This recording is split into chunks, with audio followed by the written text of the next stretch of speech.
Hello everyone, एक बार फिर से विकास कश्यप का आपको बहुत बहुत नमस्कार। पिछली क्लास में हमने प्रेजेंट इंडेफिनिट टेंस के अफर्मेटिव सेंटेंस पढ़े थे और उनके कुछ हिंदी से इंग्लिश एग्जांपल्स भी प्रैक्टिस किए थे।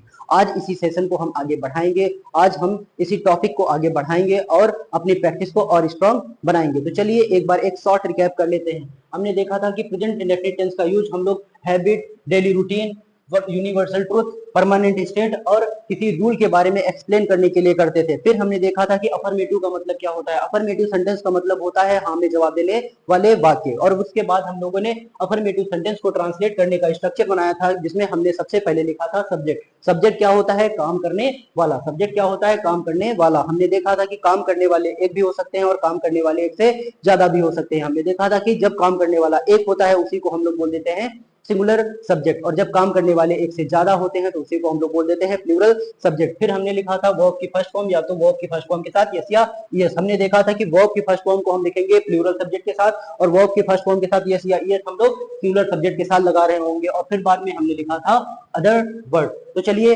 अपना एग्जाम्पल ट्रांसलेट करना स्टार्ट करते हैं। तो देखिए पहला एग्जांपल हमारे पास लिखा हुआ है, लिखा है मैं सुबह दूध पीता हूँ। मैं सुबह दूध पीता हूँ। देखो टेंस को ट्रांसलेट करने से पहले हमें क्या करना होता है? उस सेंटेंस का टेंस पहचानना होता है। और टेंस पहचानने के लिए हम लोग क्या करते हैं? सेंटेंस के अंत में जाते हैं और सेंटेंस के अंत में क्या लिखा हुआ है? इसमें ता है। सेंटेंस के अंत में क्या लिखा है? ता है। और जिन टेंस के अंत में ता है, ती है, ते है आता है, उन्हीं को हम लोग क्या बोल देते हैं? प्रेजेंट इंडेफिनिट टेंस बोल देते हैं। उन्हीं को हम लोग क्या बोल देते हैं? Present indefinite tense. अब हम इसके सेंटेंस को पहचान लेते हैं। देखो लिखा है मैं सुबह दूध पीता हूँ। ये बात बताई जा रही है और हाँ में बताई जा रही है। ये बात बताई जा रही है और हाँ में बताई जा रही है। और जो बात हाँ में बताई जाती है उसी को हम लोग क्या बोल देते हैं? Affirmative sentence. और अफर्मेटिव सेंटेंस को ट्रांसलेट करने के लिए सबसे पहले लिख देते हैं हम लोग सब्जेक्ट। सब्जेक्ट क्या होता है? काम करने वाला। सब्जेक्ट क्या होता है? काम करने वाला। काम करने वाला पहचानने के लिए हम लोग देख लेते हैं कि सेंटेंस में काम क्या हो रहा है। काम हो रहा है पीने का। काम क्या हो रहा है सेंटेंस में? पीने का। तो इसका मतलब पीने वाला सब्जेक्ट होगा। और पीने वाला कौन है? पीने वाला मैं हूं। इसका मतलब मैं क्या है? सब्जेक्ट। मैं क्या है? सब्जेक्ट। अब देखो टेंस में काम क्या हो रहा है? पीने का काम हो रहा है। और पीता कौन है? मैं पीता हूं। तो इसका मतलब मैं सब्जेक्ट है। तो इसका मतलब मैं की इंग्लिश हम लोग सबसे पहले लिखेंगे और मैं की इंग्लिश होती है आई। मैं की इंग्लिश क्या होती है? आई। और आई के साथ हम हमेशा क्या लिख देते हैं? वर्ब की फर्स्ट फॉर्म। आई के साथ हमेशा हम लोग क्या लिख देते हैं? वर्ब की फर्स्ट फॉर्म। वर्ब क्या है टेंस में? पीना। और पीने की इंग्लिश क्या होती है? ड्रिंक। पीने की इंग्लिश क्या होती है? ड्रिंक होती है। तो सेंटेंस क्या हो गया? I drink. आई ड्रिंक की हिंदी क्या होगी? मैं पीता हूँ। मैं पीता हूँ। अब देखो आई ड्रिंक, मैं पीता हूँ। मैं क्या पीता हूँ? मैं पीता हूँ दूध। मैं क्या पीता हूँ? दूध। और दूध की इंग्लिश क्या होती है? मिल्क। दूध की इंग्लिश क्या होती है? मिल्क। आई ड्रिंक मिल्क। मैं दूध पीता हूँ। मैं दूध पीता हूँ। लेकिन कब पीता हूँ? मैं दूध सुबह पीता हूँ। और सुबह की इंग्लिश होती है इन द मॉर्निंग। क्या होती है? In the morning. In the morning. तो टेंस क्या हो गया हमारे पास? I drink milk in the morning. I drink milk in the morning. तो I drink milk in the morning की हिंदी क्या है? मैं सुबह दूध पीता हूँ। अगले टेंस की बात कर लेते हैं हम लोग। अगला टेंस लिखा हुआ है वह रोज अखबार पढ़ता है। वह रोज अखबार पढ़ता है। इस सेंटेंस को भी ट्रांसलेट करने के लिए हम लोग क्या करेंगे? इसका टेंस पहचानेंगे और टेंस पहचानने के लिए इस सेंटेंस के अंत में आ जाएंगे। और इस सेंटेंस के अंत में क्या लिखा है? ता है। क्या लिखा हुआ है? ता है। और जिन टेंस के अंत में ता है, ती है, ते है आता है, उन्हीं को हम लोग क्या बोल देते हैं? Present indefinite tense. क्या बोल देते हैं हम लोग? Present indefinite tense. और प्रेजेंट इंडेफिनिट टेंस को ट्रांसलेट करने के लिए सबसे पहले हम लोग क्या पहचान लेते हैं? सेंटेंस। अब ये बात लिखी हुई है वह रोज अखबार पढ़ता है। वह रोज अखबार पढ़ता है। ये बात हाँ में बताई जा रही है और हाँ में बताए जाने वाले सेंटेंस को हम लोग बोल देते हैं अफर्मेटिव सेंटेंस। हाँ में बताए जाने वाले सेंटेंस को क्या बोल देते हैं हम लोग? Affirmative sentence. और अफर्मेटिव सेंटेंस को ट्रांसलेट करने के लिए सबसे पहले लिख देते हैं हम लोग सब्जेक्ट। सब्जेक्ट क्या होता है? काम करने वाला। काम क्या हो रहा है टेंस में? पढ़ने का काम हो रहा है। तो इसका मतलब पढ़ने वाला सब्जेक्ट होगा। और पढ़ता कौन है? पढ़ता है वह। तो इसका मतलब वह सब्जेक्ट है। तो इसका मतलब वह की इंग्लिश हम लोग सबसे पहले लिखेंगे। और वह की इंग्लिश क्या होती है? ही होती है। वह की इंग्लिश क्या होती है? ही होती है। और ही एक सिंगुलर सब्जेक्ट है। ही क्या है? एक सिंगुलर सब्जेक्ट है। और सिंगुलर सब्जेक्ट के साथ लिखेंगे हम लोग सिंगुलर वर्ब। और सिंगुलर वर्ब क्या होती है? वर्ब की फर्स्ट फॉर्म के साथ यस या यस। तो वर्ब क्या है टेंस में? पढ़ना। पढ़ने की इंग्लिश क्या होती है? रीड। पढ़ने की इंग्लिश क्या होती है? रीड। और रीड में लगा देंगे हम लोग एस। तो ये बन जाएगी सिंगुलर फॉर्म ऑफ वर्ब। तो सेंटेंस क्या हो गया? He reads. He reads. वह पढ़ता है। वह पढ़ता है। और फिर वह पढ़ता है, क्या पढ़ता है? वह पढ़ता है अखबार। तो लिख देंगे ही reads the newspaper. He reads the news paper. He reads the newspaper. अब देखो, ही रीड्स द न्यूज़पेपर, वह अखबार पढ़ता है। कब अखबार पढ़ता है? रोज पढ़ता है। और रोज की इंग्लिश क्या होती है? रोज की इंग्लिश होती है डेली। रोज की इंग्लिश क्या होती है? डेली। देखो सेंटेंस क्या हो गया हमारे पास? He reads the newspaper daily. He reads the newspaper daily. अगला टेंस देखो लिखा हुआ है हमारे सामने, वे हर रविवार क्रिकेट खेलते हैं। वे हर रविवार क्रिकेट खेलते हैं। देखो इस सेंटेंस के अंत में भी क्या लिखा हुआ है? ते है। इसका मतलब ये टेंस कौन सा है? Present indefinite tense. और ये बात हमें बताई जा रही है। ये बात हमें बताई जा रही है। तो इसका मतलब ये अफर्मेटिव सेंटेंस है। और अफर्मेटिव सेंटेंस को ट्रांसलेट करने के लिए सबसे पहले क्या लिख देंगे हम लोग? सब्जेक्ट। सब्जेक्ट क्या होगा? काम करने वाला। काम क्या हो रहा है? खेलने का काम हो रहा है। और खेलता कौन है? वे खेलते हैं। तो इसका मतलब वे सब्जेक्ट है। और वे की इंग्लिश क्या होती है? दे होती है। अब देखो, वे किसके लिए बोलते हैं हम लोग? वे हम उनके लिए बोलते हैं जो हमसे दूर होते हैं और एक से ज्यादा होते हैं। जब काम करने वाले एक से ज्यादा होते हैं उन्हीं को हम लोग क्या बोल देते हैं? Plural subject. इसका मतलब जो दे लिखा हुआ है, ये दे क्या है? Plural subject. और प्लूरल सब्जेक्ट के साथ क्या लिखेंगे हम लोग? वर्ब की फर्स्ट फॉर्म। वर्ब क्या है टेंस में? खेलना। खेलने की इंग्लिश क्या होती है? खेलने की इंग्लिश होती है प्ले। तो देखो सेंटेंस क्या हो गया? They play. They play. वे खेलते हैं। वे खेलते हैं। वे खेलते हैं। क्या खेलते हैं? क्रिकेट खेलते हैं। तो तुमने लिख दिया यहाँ पे क्रिकेट की इंग्लिश वे। दे प्ले क्रिकेट। वे क्रिकेट खेलते हैं। कब क्रिकेट खेलते हैं? हर रविवार। और हर रविवार की इंग्लिश क्या होती है? एवरी। क्या होती है? Every Sunday. क्या होती है? Every Sunday. Every Sunday. तो देखो, they play cricket every Sunday. वे हर रविवार क्रिकेट खेलते हैं। अगले टेंस की बात कर लेते हैं हम लोग। अगला टेंस क्या लिखा हुआ है? मैं रोज सुबह 5 बजे उठता हूँ। देखो टेंस के अंत में क्या लिखा है? ता हूँ। तो इसका मतलब ये टेंस कौन सा है? Present indefinite tense. और प्रेजेंट इंडेफिनिट टेंस ये है। यहाँ पे लिखा है मैं रोज सुबह 5 बजे उठता हूँ। ये बात हमें बताई जा रही है। तो अफर्मेटिव सेंटेंस है। और अफर्मेटिव सेंटेंस को ट्रांसलेट करने के लिए सबसे पहले क्या लिखेंगे? सब्जेक्ट लिखेंगे। सब्जेक्ट क्या होगा? काम करने वाला। काम क्या हो रहा है टेंस में? उठने का काम हो रहा है। और उठता कौन है? मैं उठता हूं। और मैं की इंग्लिश क्या होती है? आए। मैं की इंग्लिश क्या होती है? आए। और आए के साथ लिखेंगे हम लोग first form of verb. Verb क्या है टेंस में? उठना। और उठने की इंग्लिश क्या होती है? Get up. क्या होती है? Get up. तो मैंने लिख दिया आई गेट अप। आई गेट अप की हिंदी क्या होगी? मैं उठता हूं। और मैं उठता हूं कब उठता हूं? 5 बजे। तो लिखेंगे 5 बजे के लिए एट 5 ओ क्लॉक। क्या लिख देंगे? At 5 o'clock. क्या लिख देंगे? At 5 o'clock. और 5 ओ क्लॉक मतलब I get up at 5 o'clock की हिंदी क्या होगी? मैं 5 बजे उठता हूं। और 5 बजे कब उठता हूं? रोज सुबह उठता हूं। और रोज सुबह की इंग्लिश क्या होगी?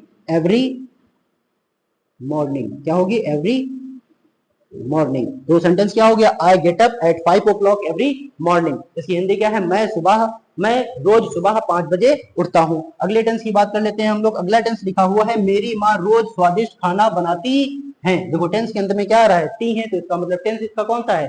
Present indefinite tense. इसका टेंस कौन सा है? Present indefinite tense. और देखो ये बात भी हमें बताई जा रही है। मेरी माँ रोज स्वादिष्ट खाना बनाती है। ये बात भी हमें बताई जा रही है। तो इसका मतलब ये अफर्मेटिव सेंटेंस है। और अफर्मेटिव सेंटेंस को ट्रांसलेट करने के लिए सबसे पहले लिखेंगे हम लोग सब्जेक्ट। और सब्जेक्ट क्या होगा? काम करने वाला। काम क्या हो रहा है टेंस में? देखो काम हो रहा है बनाने का। और बनाता कौन है? मेरी माँ। तो इसका मतलब मेरी माँ सब्जेक्ट है। तो मेरी माँ की इंग्लिश हम लोग सबसे पहले लिखेंगे। और मेरी माँ की इंग्लिश होती है माय मदर। क्या होगी इंग्लिश? My mother. अब माय मदर सिंगुलर सब्जेक्ट है। तो इसलिए लिखेंगे वर्ब की सिंगुलर फॉर्म। मतलब वर्ब की फर्स्ट फॉर्म के साथ यस या ईएस। वर्ब क्या है टेंस में? बनाना। बनाया क्या जाता है? खाना। और खाना बनाने की इंग्लिश क्या होती है? कुक। क्या होती है? कुक होती है। माय मदर सिंगुलर सब्जेक्ट है। तो कुक में क्या लगा देंगे? एस। तो क्या हो जाएगा? My mother कुक्स। मेरी माँ बनाती है। और मेरी माँ बनाती है क्या बनाती है? खाना। और खाना कैसा बनाती है? स्वादिष्ट। और स्वादिष्ट खाना की इंग्लिश होती है डिलीशियस। Delicious food. क्या होती है?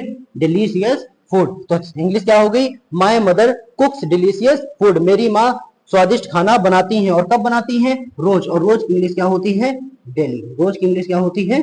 Daily. My mother कुक्स delicious food daily. अब देखो अगले टेंस की बात कर लेते हैं हम लोग। अगला टेंस क्या लिखा हुआ है? वे हर शाम टहलने जाते हैं। देखो इस टेंस के अंत में भी क्या आ रहा है? ते है। तो इसका मतलब ये प्रेजेंट इंडेफिनिट टेंस है। और ये बात भी हमें बताई जा रही है। तो अफर्मेटिव सेंटेंस है। ट्रांसलेट करने के लिए सबसे पहले हम लोग सब्जेक्ट लिखेंगे। सब्जेक्ट क्या होता है? काम करने वाला। काम क्या हो रहा है टेंस में? जाने का। तो जाता कौन है? वे जाते हैं। और वे की इंग्लिश क्या होती है? वे की इंग्लिश होती है दे। और दे प्लूरल सब्जेक्ट है। तो लिखेंगे वर्ब की फर्स्ट फॉर्म। वर्ब क्या है? जाना। जाने की इंग्लिश क्या होती है? गो। लिखा दे गो। वे जाते हैं। कहाँ जाते हैं? टहलने। तो टहलने के लिए क्या लिख देते हैं हम लोग? For a walk. क्या लिख देते हैं? For a walk, they go for a walk, वे टहलने जाते हैं। और कब जाते हैं? हर शाम। और हर शाम की इंग्लिश होती है एवरी इवनिंग। क्या होती है? Every evening. देखो सेंटेंस क्या हो गया? They go for a walk every evening, they go for a walk every evening, वे हर शाम टहलने जाते हैं। अगले टेंस की बात कर लेते हैं। देखो हम लोग अगला टेंस क्या लिखा हुआ है? सूर्य पूर्व में निकलता है। टेंस के अंत में क्या आ रहा है? ता है, तो इसका मतलब ये प्रेजेंट इंडेफिनिट टेंस है। और ये बात हमें बताई जा रही है तो अफर्मेटिव सेंटेंस है। और अफर्मेटिव सेंटेंस को ट्रांसलेट करने के लिए क्या लिखते हैं हम लोग? सबसे पहले सब्जेक्ट। सब्जेक्ट क्या होता है? काम करने वाला। काम क्या हो रहा है टेंस में? निकलने का। तो निकलता कौन है? सूर्य निकलता है, तो इसका मतलब सूर्य सब्जेक्ट है, तो सूर्य की इंग्लिश सबसे पहले लिखेंगे, लिख देंगे हम लोग द सन। क्या लिख देंगे? द सन। और सूर्य करता क्या है? निकलता है, तो निकलने की इंग्लिश क्या होती है? निकलने की इंग्लिश होती है राइज। निकलने की इंग्लिश क्या होती है? राइज। और सन सिंगुलर सब्जेक्ट है, तो राइज की हम लोग सिंगुलर फॉर्म लिखेंगे। राइज की सिंगुलर फॉर्म क्या होगी? राइज में हम लगा देंगे एस, तो क्या हो जाएगा? The sun rises. क्या हो जाएगा? The sun rises. सूर्य निकलता है। और कहाँ निकलता है? पूर्व में निकलता है। और पूर्व में निकलने की इंग्लिश क्या होती है? In the east. क्या होती है? In the east. तो सेंटेंस क्या हो गया? The sun rises in the east, the sun rises in the east. अगले टेंस की बात कर लेते हैं हम लोग। अगला टेंस क्या लिखा हुआ है? पृथ्वी गोल है। पृथ्वी गोल है। अब देखो यहाँ पे ता है, ती है नहीं आ रहा है, लेकिन टेंस में क्या लिखा आ रहा है हूं हो। और जिन टेंसेस के अंत में है हूं हो भी आता है, उसी को हम लोग क्या बोल देते हैं? Present indefinite tense. अब देखो ये बात भी हमें बताई जा रही है तो अफर्मेटिव सेंटेंस। और अफर्मेटिव सेंटेंस को ट्रांसलेट करने के लिए सबसे पहले हम लोग क्या लिखेंगे? सब्जेक्ट। सब्जेक्ट क्या होता है? काम करने वाला। अब देखो पृथ्वी गोल है, इसमें कोई काम तो हो नहीं रहा है, लेकिन यहाँ पर पृथ्वी के होने का सेंस है, तो इसका मतलब पृथ्वी सब्जेक्ट है, तो पृथ्वी की इंग्लिश सबसे पहले लिखेंगे। क्या लिख देंगे? The earth. क्या लिख देंगे?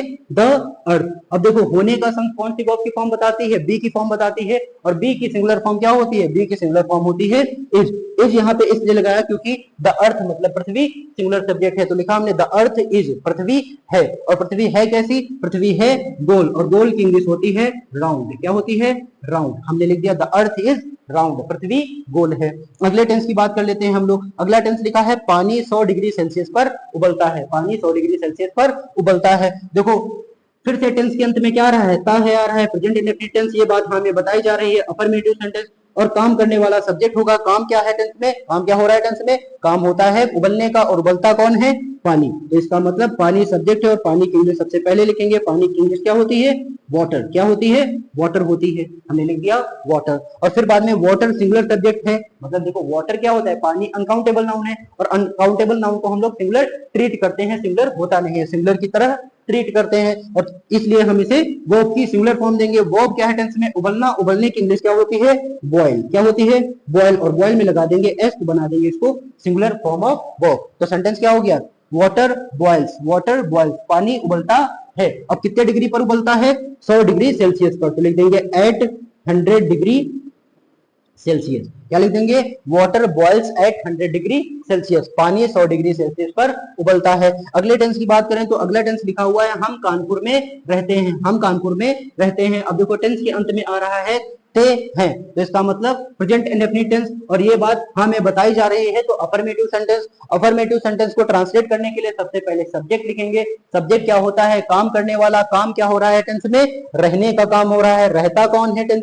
रहता कौन है? हम रहते हैं। और इसका मतलब हम सब्जेक्ट है, तो हम की इंग्लिश सबसे पहले लिखेंगे। और हम की इंग्लिश क्या होती है? बी। क्या होती है? बी होती है। तो हमने लिख दिया यहाँ पे B.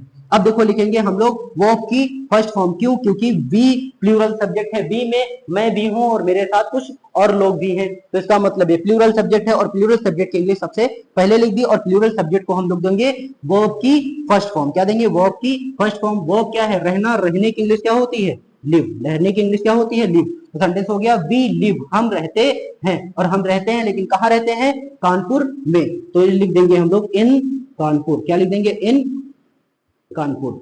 We live in Kanpur, हम कानपुर में रहते हैं। अगले टेंस की बात करें तो अगला टेंस क्या लिखा हुआ है? गंगा हरिद्वार में बहती है। गंगा हरिद्वार में बहती है। देखो फिर से टेंस के अंत में क्या आ रहा है? टी है, तो प्रेजेंट इंडेफिनिट टेंस है। ये बात हमें बताई जा रही है तो अफर्मेटिव सेंटेंस है। अफर्मेटिव सेंटेंस को ट्रांसलेट करने के लिए सब्जेक्ट ही लिखेंगे सबसे पहले। सब्जेक्ट क्या होगा? काम करने वाला ही सब्जेक्ट होगा। काम क्या हो रहा है टेंस में? बहने का काम हो रहा है। बहता कौन है? गंगा बहती है, तो इसका मतलब गंगा सब्जेक्ट है, तो गंगा की इंग्लिश हम लोग सबसे पहले लिख देंगे। तो हमने लिख दिया द गंगा। हमने क्या लिख दिया, the Ganga. Ganga singular subject है तो वर्ब की सिंगुलर फॉर्म देंगे। वर्ब क्या है टेंस में, बहना, और बहने की इंग्लिश क्या होती है, फ्लो। बहने की इंग्लिश क्या होती है, फ्लो, और फ्लो में लगा देंगे एस तो क्या हो जाएगा, the Ganga flows. The Ganga flows, Ganga बहती है, और कहाँ बहती है, हरिद्वार में, तो लिख देंगे इन हरिद्वार। क्या लिख देंगे, इन हरिद्वार। क्या लिख देंगे, इन हरिद्वार। टेंस क्या हो गया, the Ganga flows in Haridwar, Ganga Haridwar में बहती है। आगे सेंटेंस की बात कर लेते हैं तो देखो अगला टेंस लिखा हुआ है, मेरी दादी चश्मा पहनती है। मेरी दादी चश्मा पहनती हैं। अब देखो फिर से टी है टेंस में आ रहा है, प्रेजेंट इंडेफिनिट टेंस। हाँ में बात बताई जा रही है, अफर्मेटिव सेंटेंस, काम करने वाला सब्जेक्ट होगा। काम क्या हो रहा है टेंस में, पहनने का। पहनने वाली कौन है, मेरी दादी। तो मेरी दादी की इंग्लिश क्या होगी, मेरी दादी की इंग्लिश होती है माय ग्रैंड मदर। क्या होती है, माय ग्रैंड मदर। क्या होती है, माई ग्रैंड मदर। तो हमने लिख दिया यहाँ पे my grand mother, my grand mother. और फिर बाद में लिखेंगे पहनने की इंग्लिश। पहनने की इंग्लिश क्या होती है, वेयर, और वेयर की इंग्लिश लिख देते हैं हम लोग यहाँ पे, सबसे पहले लिख दिया हमने वेयर। अब देखो my mother singular subject, my grand mother, sorry my grand mother singular subject है तो यहाँ पे सिंगुलर फॉर्म ऑफ वर्ब देंगे, तो यहाँ पे वेयर के साथ क्या लगा देंगे, एस। तो my grandmother wear, my grandmother wears, मेरी दादी माँ पहनती है, मेरी दादी पहनती हैं। और क्या पहनती हैं, चश्मा, और चश्मे की इंग्लिश क्या होती है, स्पेक्टिकल्स। क्या होती है, स्पेक्टिकल्स। टेकल्स, क्या होती है, स्पेक्टिकल्स। मेरी दादी चश्मा पहनती है, और चश्मा पहनने की इंग्लिश क्या होती है, my grandmother wears spectacles, मेरी दादी चश्मा पहनती है। आई होप ये सारे सेंटेंस आप लोगों को समझ आए होंगे। मिलते हैं अगली वीडियो में, तब तक के लिए नमस्कार।